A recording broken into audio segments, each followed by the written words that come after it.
my history and stuff like that. You feel me? Yeah, I was gonna say, well, So, I saw. you Well, we're gonna start right now. Let me get this YouTube on, then we're gonna start. my history and stuff like. Welcome back to PoPolitickin.com. Okay. Your home for self-help meets hip-hop. Right now we're live on YouTube. Check me out on Twitch, Apple, Amazon, Spotify. I'm out there. 1212. I'm in the place to be with MC Silver Fox. How you doing, bro? I'm good, brother. I'm good. Peace to everybody out there. You feel me? Silver Fox 125 West Side. Yeah, I would say so. Yeah, what I got going on, I don't know if you can see it, but they say, you see it? Yeah, I see it. PoPolitickin. Hip Hop Museum. History. I got you. Yeah. So, yeah. What I'm trying to do, man, I'm trying to give stories. You know, it might be some stories out there people don't know about. So, you know, artists and MCs. So I ran across I don't even know how I found your page, but I ran across your page and I saw it said you mentor LL and Kool Rap. And that was enough for me to contact you, and I want to hear your story. I heard that. So I need to see. I was like, damn, because my story about LL, man, I thought my mama I didn't really talk to my dad, and my mom said LL looked like my dad. So I used to think LL was my dad growing up. That's the wild stuff. So I was about 13 and I realized he wasn't my dad, but she always said my dad was like him. So I thought that must have broke your heart, right? Yeah. Yeah, bro. Yeah. Yeah. I just wonder, however you want to start. Just let us know how you want to start. Like, well, first of all, yeah, I'm gonna say I'm Silver Fox, from Harlem, 125th and Amsterdam, Grand Houses. So big up to all my grand people, which is down the block from Manhattanville. So big up to Manhattanville. But you know what I mean? It's like I'm from the land of where Dougie Fresh was there. You know what I mean? The Fearless Four was there. Treacherous 3. You know what I mean? And on the east side was the Crash Crew. And when I started with a group. I started by myself, first of all. I was known throughout New York doing my Silver Foxism, and big ups to Tito from Fearless 4, because he put me under his wing too, and big up to Master OC and all of my Harlem people that actually helped me to cultivate some skills. You know what I mean? So I used to go to after hour spot called Joe Grant's and hone my skills over there. So the thing is, I started with a group. We formed a group called Fantasy 3, and I got introduced to my man Charlie Rock and Larry D, and through Tito from the Fearless 4, Devastating Tito. So we Fantasy 3, and we come out with our record, It's Your Rock, which was our first joint that came out in 1983 for a lot of people that wasn't born yet. I was born 82. Word, 82. So hey, so It's Your Rock came out in 1983, and when we made it, it was like a nice hit in New York, and we were spreading it overseas and so forth. And then a crew, the Crash Crew, they came out with Crash Crew on the radio, which like actually kind of shelved our record because it's similar. They did their interpolation through Sugar Hill Gang, the Sugar Hill Band or whatever like that. They was on Sugar Hill label. So they came out with that, and it was a whole lot of politicking at that time because Sylvia Robinson had a lot of power. And we were an independent label. We were on Specific Records, which was an unheard of label. We were like the first ones on there, and we came out with our record, and we was marketing it, promoting it. And, people like it. They still like it to this day. It's like one of the most sampled, well, one of them anyway. There's a lot of other sample records. It's one of a lot of sampled by like the likes of De La Soul or when they did Stakes is High and Wu-Tang Clan on It's That Wu Shit, So and there's various others. My man Scram Jones, he utilized the whole thing. Instead of sampling it, he just looped it and said, yeah, let me kill this, So it's been a staple for a lot of MCs, like, that want to rip off of beats. And we did another record called Biters in the City, which came out 83, 84. and that was directed to the Crash Crew because they bid our record. So we could battle them on record. That's what I wanted to do. And we had a battle with them in physicality, which was at a club called Broadway International on Hum 46 and Broadway up in Harlem. Big up Harlem again. And so it was a nice little battle. I don't even go deep into that. That was so many years ago, but we battled. Yeah, they wanted to fight me and all of that, but I'm very prolific with it.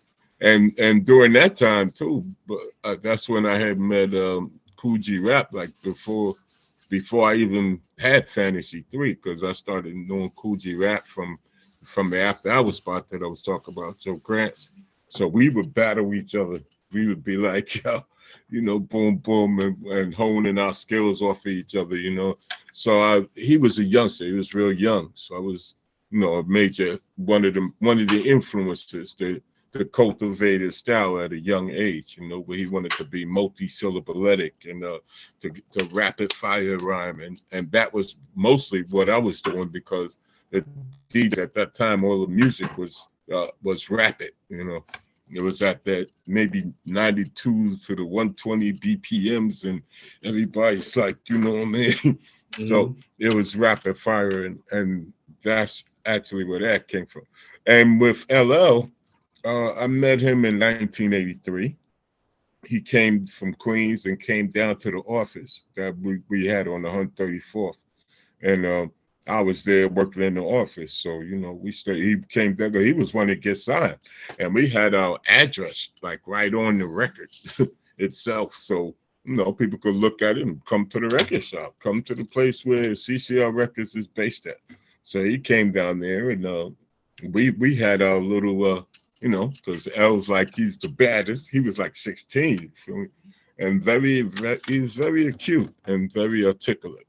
And so we went back and forth with our battling, and he realized who I was, Silver Fox, and said, okay. So he kept coming like on a daily basis to hang out with me. So I'm like, yo, man, I'm working. So if I'm in here working, you're gonna be working. If you want to come in here and hang out, bring your notebooks, bring your pads, put your A game and get ready. We're gonna do this. So it was like a crash course, on how to breathe and how to change and how to, because see, at that time I was in my 20s, you know what I mean?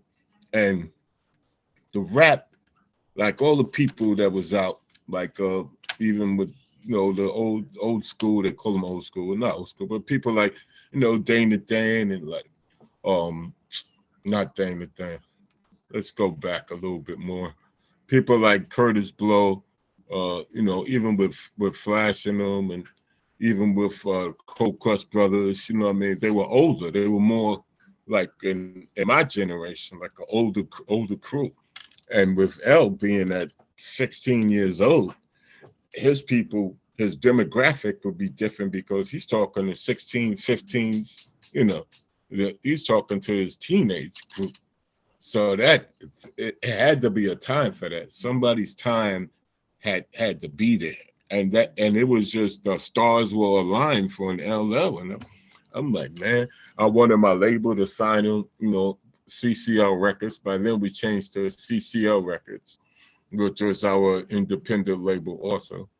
And I wanted them to sign him, but they didn't want to. So where the power lays, it didn't lay in me. Bag, huh?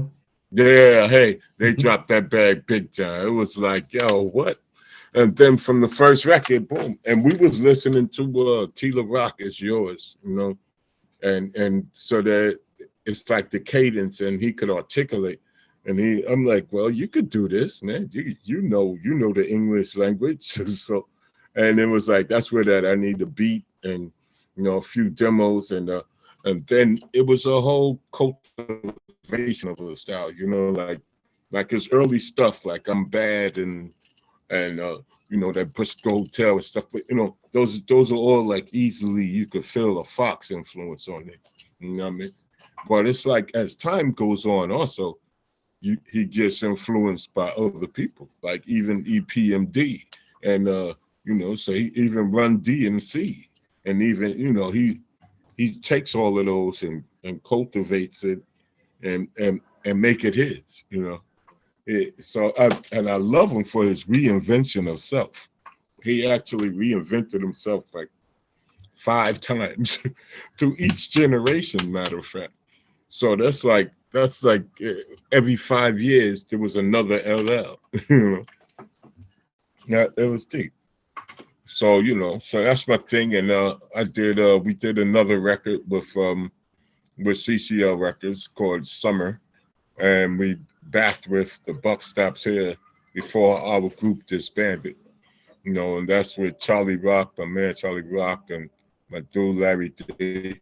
We had some differences, creative differences, which you know, led us to disband. So we tried getting back together like in the 90s, you know, but you know the 90s was like, you know, it was gangster, you know what I mean? And you know, I was I was gangster too, but they wasn't. You know what I mean? Well, maybe Larry, maybe Charlie, yeah, maybe they was. But you know what I mean, it's like coming together after years of being apart, and when you didn't start out together in the first place, you know what I mean? We were brought together. And it's like, and it's crazy because we were all in the same hood.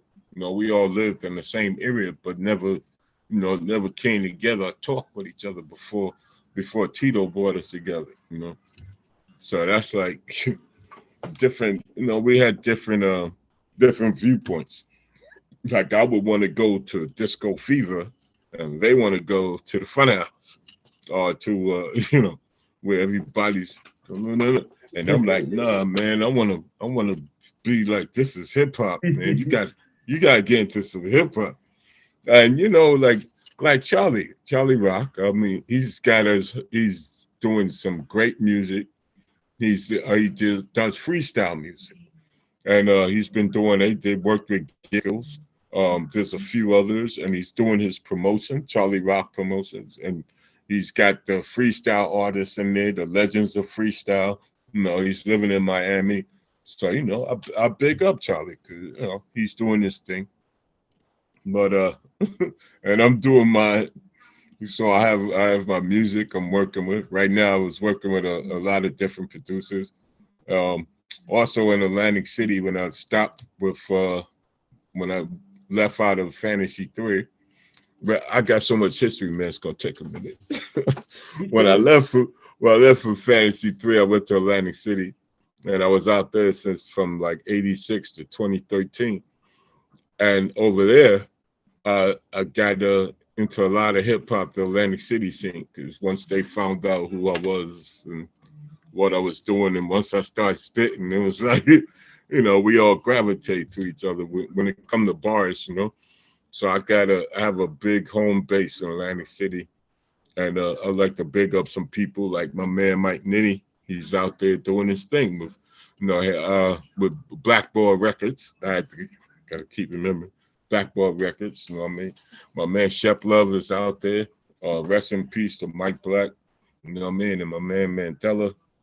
But you know, I was in Atlantic City. I joined the LOD posse with my man Fresh G, DJ Soul. You know, we had my partner Steph Evans. He was out over there overseeing. LOD stand for? Yeah, he was there learning. Pardon? LOD is for Legion of Doom. Okay.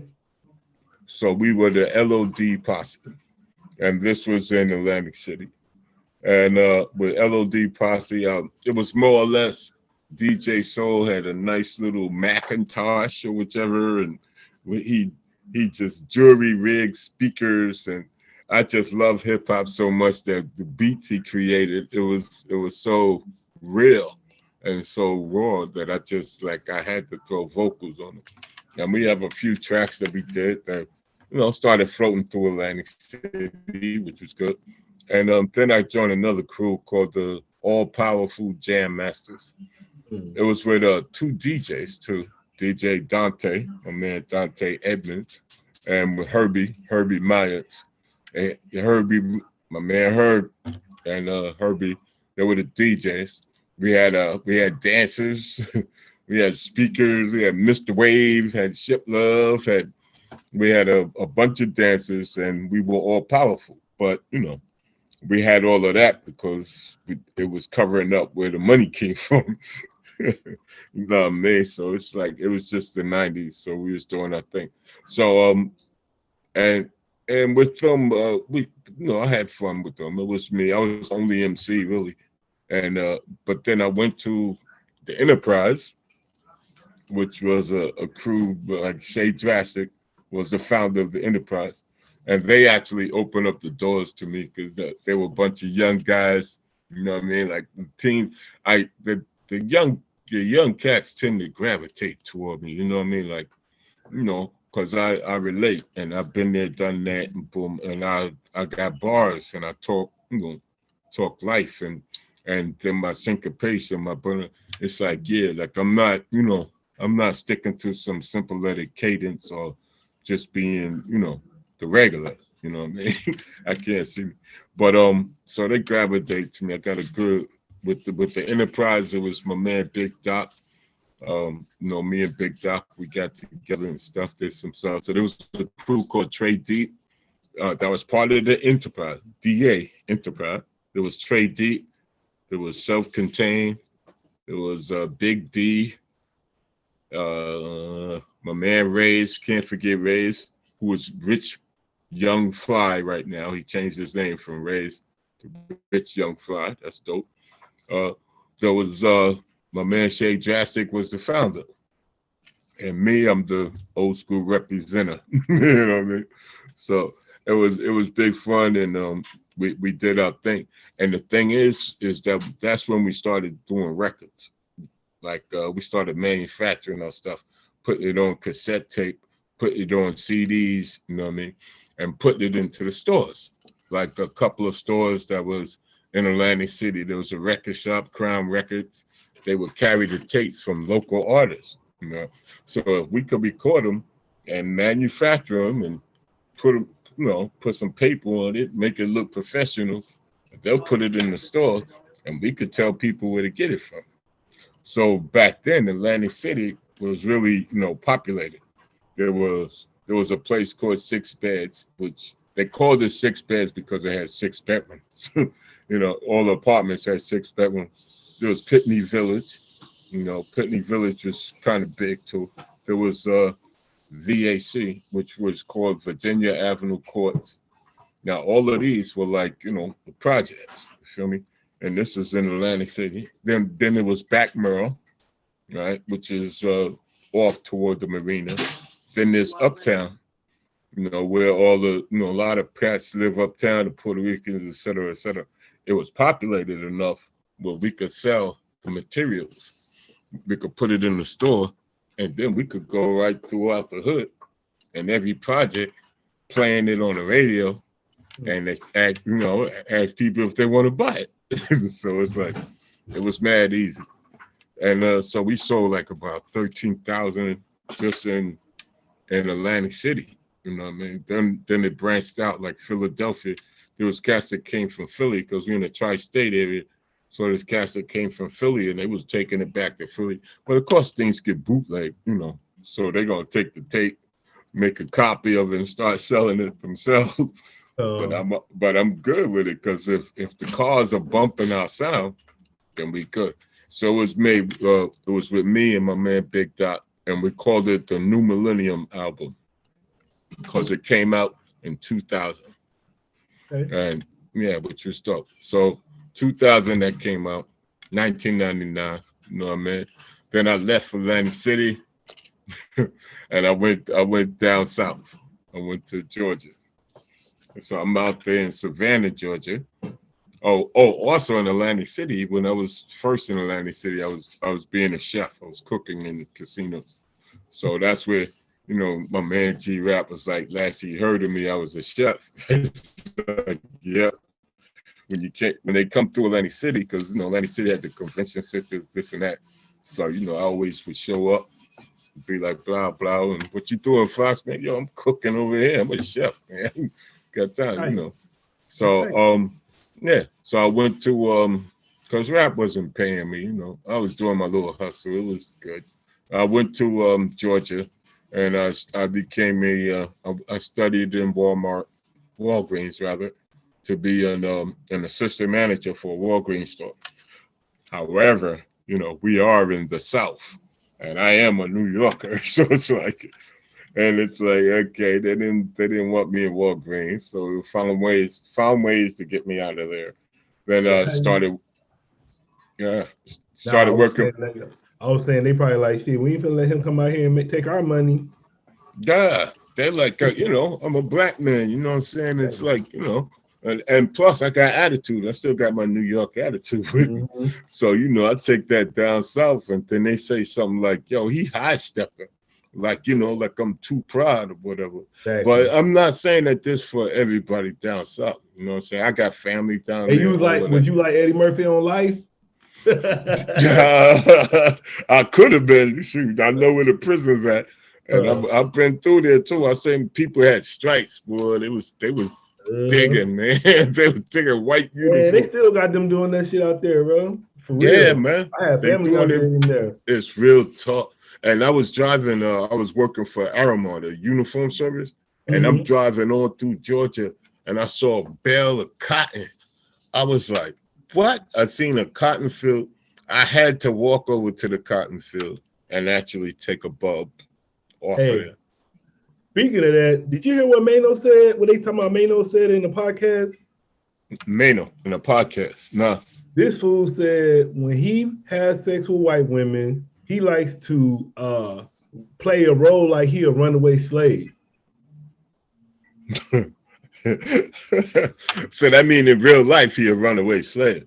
That's you know crazy. I mean? I'm like, so what? That means if he walked down the street and he see a white girl, he might as well move out the way or bow down and let her smack the heck out with him. Hey, but everybody has their own little kinky stuff. Yeah, that's wild though, right there, man. And then you said that shit in the podcast. Yeah. So now, you know, people be saying stuff, man, and then people gonna talk about them saying it. That's why I don't get all that. You think they just trolling? They be trolling? No, I'm just I know what the media does. I know the media. The media is gonna take it, run with it. Next thing you know, people gonna talk about it, then they're gonna share it, and they sharing this shit, and then everybody's viewing it, and it's all about the views. You feel me? Not about the content, not about just that one thing. And it's like, what? That's like if I stood here and I start peeling my shirt off and going like this and shit, then they're gonna be like, God damn, man, did you see what Fox did? Oh snap! He peeled his shirt off. He grabbed his. Oh my God! Then they're gonna share it, and and they go share, and then they're gonna talk about it. Yo, son, I'll be like, we got to edit that part out. He wilding. Yo, son, it's like no. If you keep it there, you get 1 billion views because everybody be talking. Then they use they turn me into a meme or whatever they call it. Yeah, you know, and I'll be be like, yeah, a meme, and it'll just be this. That's all it'll be. Is me grabbing much, you know what I mean? Shoot, people are devious, man. They think about it and create it for the media just for views. Like the do anything for clout. You know what I mean? It's like they're doing anything for clout. So it's like, how you feel about that? About doing anything for clout? Yeah. Hey, that's dumb. It's like, see, I can't acclimate myself to that because I'm too old for that. I mean, been there, done that. You know what I'm saying? I'm like, no. I just want to come with some good music, some good videos, some good, you know what I mean? And there's a lot of people that get, you know, because you don't conform, the media don't mess with you, or the industry for example, India Ari, you know what I mean? She's a black, beautiful woman, but the media not gonna mess with her because there's no controversy. You know what I mean? They can't talk about it. They can't say what her life is and this and that, and she's not intermingling, and she's not, you know what I'm saying? So it's like, yeah, I got this thing when me and my I be telling my wife, man, I can tell by the color if they gonna be big or not, because they only let if they too dark, they only gonna get too big. I noticed that too. Like they don't let especially if it's a woman, you gotta be like somewhat like light skinned or whatever it is. But they use dark black women. What's the last dark black woman, especially like singer that you know of? Well, Maybe nope, because they lightening their skin up. Yeah, but I'm saying the dark skinned ones, they don't want that. They want you to be light skinned. They want you to be light skinned. That's what they. That's why I can tell. Like I knew, like even with Mulatto, I knew Mulatto gonna make it because they want you to be light skinned and slim. Yep. See, all these women are slimming down because it's what the industry wants. You know what I mean? Like even Jennifer Hudson. You know what I'm saying? There was this other guy, I forgot the name. Yep. All of them, they slimming down. It's like, because, you can start out big, whatever, and boom, you got to slim down. You got to conform. And Fantasia, God, she's a queen. But she shouldn't be on the stage, like, with like, a bodice. That's what they call it. A bodice on with a, there's a way to dress and there's a way to look. But she could get over with just her voice, you know what I mean? Yeah, I think I was talking about that too. I was like, dang, she had to lose all that weight like that. I thought she lost too much weight. Well, I think it's healthy though. It is, but it depends on how you lose it. Because some people lose it too quick. You know what I mean? Like for instance, what is healthy, like Megan Thee Stallion, she has a workout program, that, and so she's showing that this is how she losing the weight. She's going, man, I'm toning up. You know what I mean? She was a stallion before, now she's a stallion now because she's toning up and built up. Yeah, they got a I saw a YouTube. Well, she was a past guest, but I had a YouTube. They had a YouTube, like she got a train and everything. Like that's good though. I was like, that's like, to me, when artists doing all that, I was like, well, they taking this shit serious. Like, yeah, it's about living, because it's a lot of energy to do all of this on stage. I mean, to do what we do and to entertain and to actually be on here. Now there's everything that's incorporated into it. It incorporates breathing, so you have to know, you have to do some aerobicise. Incorporates moving from even left to right, so you have to do a little bit of aerobics too, where you could put in it, so you can move and know when to breathe, know how to move, know when to. There's a lot that goes into it, and then just to sing the song, the words without having your words go, and it's breath control. So it's exercise. This is a sport. This is not, it's a sport, like we're athletes just like everybody else, and being athletic in it. Well, there's some people that are not, but if there's some people that will just stand there and they'll say, yeah, whatever, that's cool. Hey, if that's your thing. But it's like that. Everybody, even Justin Timberlake, if you see a show with him, that thing is like an hour or whatever.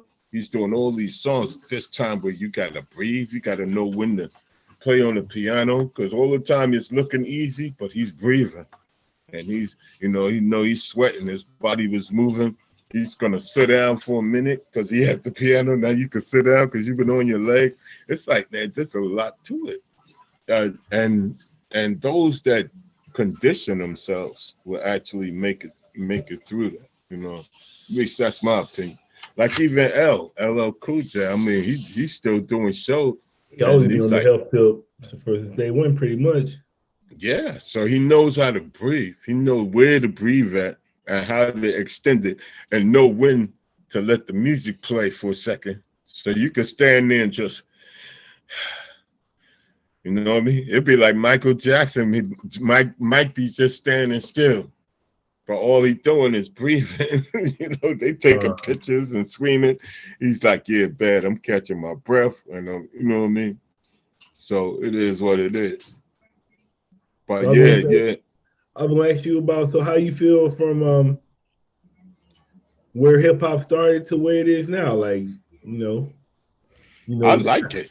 I really, each generation has their hip hop, like our generation in let's say the 70s, the early it was like, man, it was underground culture. We in there, we doing the Spank and Patty Duke or whatever, and it was the DJ it was all about the DJ too, man. Just the MCs, yeah, okay, we get a little set, but it was about the DJ because it was all these songs and all this music and jazz, and it was a fusion. Hip hop was a fusion of everything: Latin, jazz, calypso, merengue, country, rock. I mean, you could take a rock record just like Run DMC with the Walk This Way. Yeah, That used to be, yeah, that was something they used to cut in the clubs. They would be cutting. We never even was listening to the words because it was just the DJ is always cutting that. Then we go into something else, and it was like, you know, so hip hop was a fusion of that.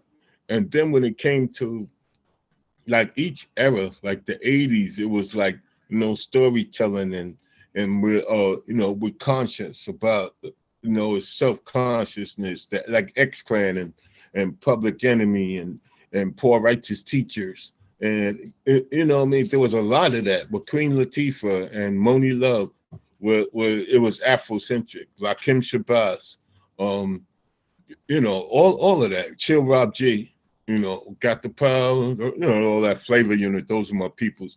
Big up DJ Marv 45 King. That's my dude. I've known for a long time.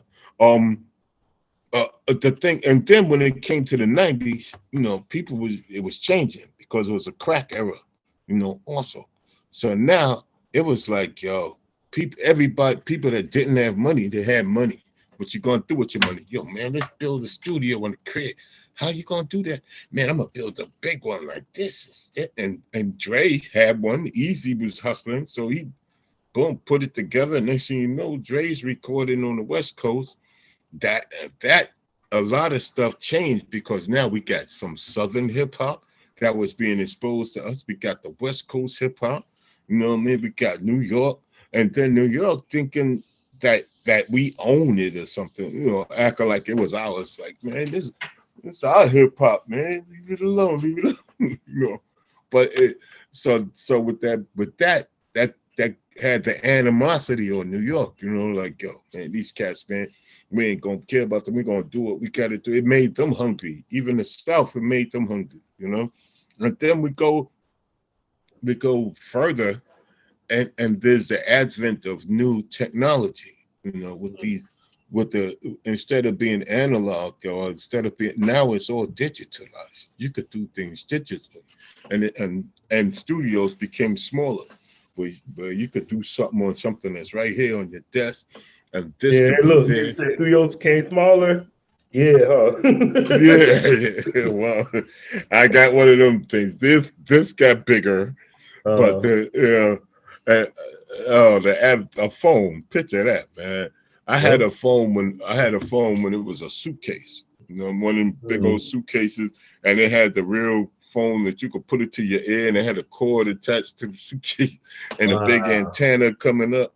I had one of those, and then it came to one of the big old flip phones. Yeah, I remember them like that. Yeah, and it had the LED display. I had one of those. It cost me so much. I said, forget it. No, that's the roaming charges. This, that, the other. Cost so much. I was like, no. But I digress. So now we going into, you know, the 90s and the gangsterism in the 2000s with new technology. You know what I mean? And the technology was being utilized. Studios became smaller. People started using vocoders. Then and also it became where everybody had a studio. Everybody could afford one. So now everybody's making music, and they don't care. I don't care if you like it or not. I'm gonna make music. I got a GoPro, a little camera like this small. Oh man, I could do a video. So now you got the video, you got the music, and it's mad easy and all this, and you could promote yourself. I could put my own videos on YouTube if I want, you know what I mean? Which I did. Civil Foss 125, that's my YouTube channel. And it's like you could put your own music anywhere. You could utilize a distribution platform to actually have your music distributed throughout stores. So you can actually put your video on YouTube, but what you got to do is you got to promote. You got to have the people to come to it so that they can see what you're doing. You know what I mean? So that's where That's where there's all this investment into yourself comes into play, because everything costs money. You know what I mean? So it's like, I'm feeling good about it. I have new music coming. Now I'm working with some good producers. My man Angel Speed Cologne, he did some good work with me. My man Daryl Fortune, he did some good work with me, and I have a single that's out right now, "Bees in the Trap," Daryl Fortune, and there's a couple of them. Move. I got this also. I did an album with J-Ton the Mac, which is called Entente, Entente, and that's on all the digital platforms also. So it's like, so we're making a quiet noise right now, because a grind sometimes it takes years. It could take years to break a song, to just to get everybody to hear it or draw them to it. So, but I'm not trying to take years to do that. I've been laying my music down. I got my SoundCloud pages. I got my 5 Facebook pages. You feel me? And it's like, I'm doing a lot. I got a good team. You know what I mean? It's just that cats is acting like, like I ain't that dope. Like they, like, you know what I mean? Like, because I'm a singular entity, and they don't know the inner makings of me and all of that, or what. And I don't want people knowing. You know what I mean? I ain't gonna talk about what I did and who. I'm gonna make some good music. We gonna party. I'm gonna have me some sham and some blaze or whatever, and be part of the scene. You know what I mean? Part of the cipher, and get paid for doing it. So if I got to keep my ear to the street though.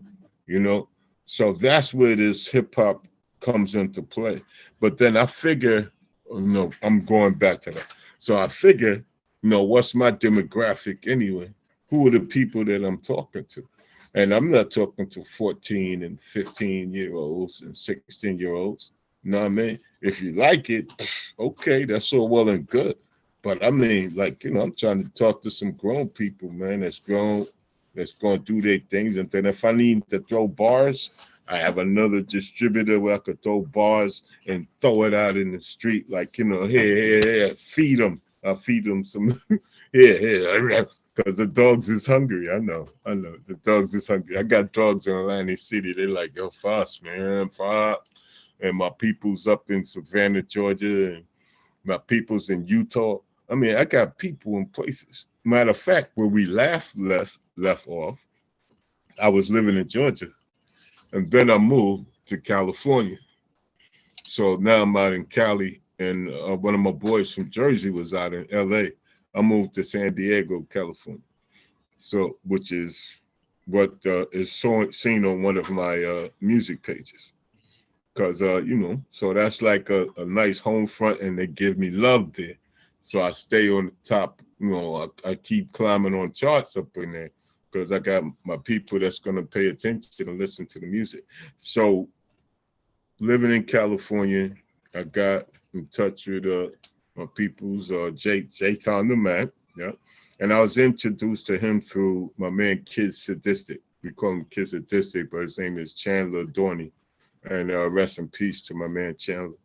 But he introduced me to J Mac, and J-Ton introduced me to Charlie Manson in Utah, and they introduced me to Weird Sense, and they introduced me to Kool Boy, Colton Boyle, who introduced me. It just went around. And my man Moifa, B-Sox Eastman, that's my man B-Sox.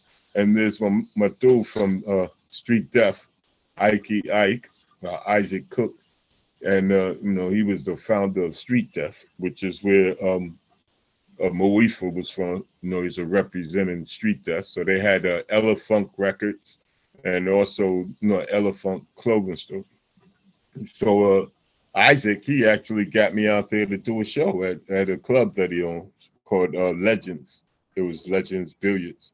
And, you know what I mean? Which I really appreciate, because that was a good look. So I did shows out there, and and I'm personable. I get to know my people. But the thing is that when you go, I remember we're in San Diego right now, people. Okay. Now, when you go places like that, then you start seeing a new, different life. You know what I mean? How people live differently, and be like, and how the music is different, and how people, some of the music that they're gonna be like, man, that's garbage. I can't hear that. You know what I mean? You can't sit on the beach and listen to people talk about how they're gonna cap this person, killing him, and we got the drugs and the big cars, and they're going, yeah, whatever.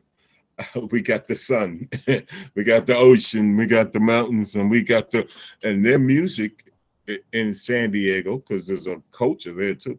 Their music is reflective of how they live and where they live in, with the trolleys and Fleet Week and in California Dreaming. So, it was pretty cool to be out there. So I stayed out there for a few. Then I came back into New York. But my thing is that I have to refrain, get back to the thought. Oh, my thing is, because to your original question, what I think about the hip hop today, it's like it's geared toward the youngsters, people that are young, and the radio is perpetuating it, and it's keeping them dumbed down. You know what I mean? Like it's just dumbing them down. They're not hearing any knowledge. They're not getting any. It's not just music where you could just dance to it without hearing people cursing you out, or So it's like they becoming. It's just hitting their brains and hitting your brain and hitting your brain, and it's like I don't really listen to the radio. Everything is the same thing, and so since everybody has a studio, you have a million demos out there that the radio could choose from. So now you got an industry, which is the machine behind the dumbness. So you got the industry that's going to push it. Sure, I'm going to pay for your video. I'm going to pay for your studio session. But of course, you're going to owe me. But don't worry about it. You get rich. I'm going to put some diamonds on you. That's my nigga. It's like, and it just now with the times, the way the times are, you have to acclimate everybody. So you have to have transgender, LGBTQ, everybody should be included within all of this. So it's like, so now the whole culture changed because the culture changed, basically. So the culture of hip hop is different because the culture of the world is different. That's the way I look at it. And as far as the way, I like some of it. There's some of it I like, but there's some that I just can't stand. You know what I mean? Like, I could hear it one time, and it's disposable music too. It's like you hear it for a minute, and then it's gone. Yeah, you don't want to keep. You don't got no replay value no more like used to. Yeah, it used to be where you can, where it's timeless, and it'll last for years and years. The only thing that is timeless now is, well, then again, there's a lot of things like Kendrick Lamar and even my man Kanye. I mean, some of his stuff is timeless, and there's a lot of timeless stuff. But now, even now, it's like people are taking each other's style too, which I'm like, wow, this sounds just like this person. They do it because of what sells. So they going, man, that's how. And then they listening to it, and this is how they're gonna rap. And it's like that. There's no individuality, And then also, there's a reason why people are getting killed up at clubs, because it's like if you're getting violence pumped into you all for hours, all you're hearing is and for hours. This is what you're hearing. This is what's perpetuating in your brain. Okay, let's say take the opposite. If you was in church for that long a time, as you would be in a club, you wouldn't come out and kill somebody. You wouldn't come out violent. You'll be coming out hugging each other, telling everybody, okay, get home safely. Yeah, but instead, And plus, you know, a lot of things are fueling it, like the alcohol and you know, there's a lot of stuff that fuel it. So you know, it is what it is. But hey, I smoke, I drink, but I ain't gonna see nobody no more. You hear me? No more. That's a joke. No That's more. a joke. That's a joke. That's a joke. That's one of them hardy hearts, you know. Put a little humor in it. So yeah. So now I learned from a lot of young people too, even though you know they learned from me and I learned from them. So now I have my distribution set up, you know, through DistroKid, and I know I could distribute stuff and put it everywhere in all the stores. And all I have to do is ask Alexa to play Silver Fox, and I can listen to my music all day. You know what I mean? So it's like, and then I'm actually, you know, there's people. I got a fan base, so you know, we doing it. But I wasn't doing shows throughout the COVID era, which is one of the reasons why I'm still here. You feel me?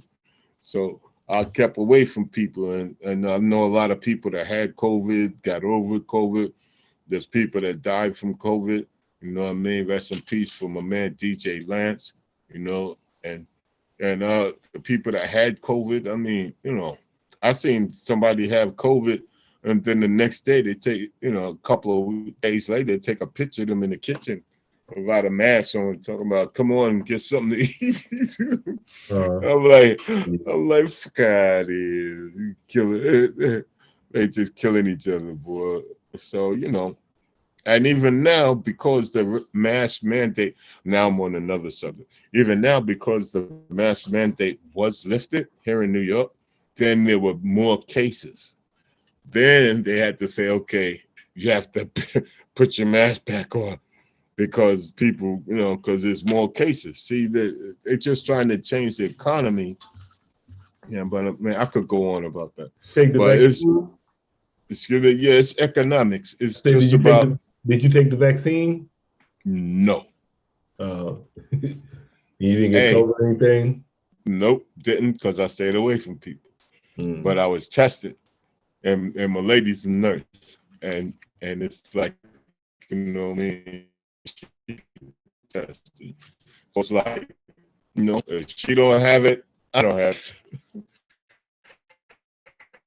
it. And you know, we got households that we look out for. It's like I'm take severe precautions. Yeah, this is my insert for my mask. Here's a mask that's here. I have several more. I have the N5, you call it, huh? N95. I mean, you know, yep, I'm good. And which is why I kept away from people. So it's like, you know, I don't believe in it. There's a lot of things that, you know, it's just detrimental. Like there's people that had the vaccine, got a booster, and still got COVID. So it's like, I guess is saying, oh, right, you're not going to die from COVID, but you could get COVID, and at least with the booster and with the vaccine, you can recover. Okay, logical. However, what about the cases of people that die from it? And then there are so many there's pros and there's cons. So through this time period, this 2-year time period, matter of fact, I've been checking the pros and the cons. And I know that, you know, I there was an eventuality that I would do it. But things change. Like the whole thing with people getting vaccinated and then they still get COVID. It's like, damn, that's a waste of time. And you know, I don't know. I have a lot of ambiguity, you know, in my thoughts. You know, but it is what it is. So that's my status. And you know what I mean? Yeah, I'm gonna say I got another interview coming up. We're gonna have a part 2. That sounds good. This sounds good. Yeah, so man. Before we end this one, I just want to say I'm Silver Fox from Fantasy 3. You can find me everywhere, all the stores. Just look for MC Silver Fox. My latest single, Bees in the Trap, is there. It's on Apple Music. It's on iTunes. It's on Rhapsody. It's everywhere. You know, I want y'all to check that out. And also, I got so many pages, right, that I want y'all to find them all under one banner, which is Silver Fox Music US. That's all one word. Silver Fox Music US. You can find all my pages, all my interviews, my YouTube channel, everything. Okay. And I just want to say I'm distributed by G-Stroke Kid. You know what I mean? I want to give him a big up. And all right, that's that. Oh, look for the new music coming from DJ Speed. That's the first album. I don't know what I'm gonna title it, but it's gonna be released soon. And I got one coming from Daryl, which is called The Howling, from Daryl Fortune, produced by Silver Fox, MC Silver Fox. You know what I mean? It's either MC Silver Fox or legendary MC Silver Fox. Yo, thanks for having me, my brother. That's real talk. I'll say, yeah, it was great politicking with you. No doubt, no doubt.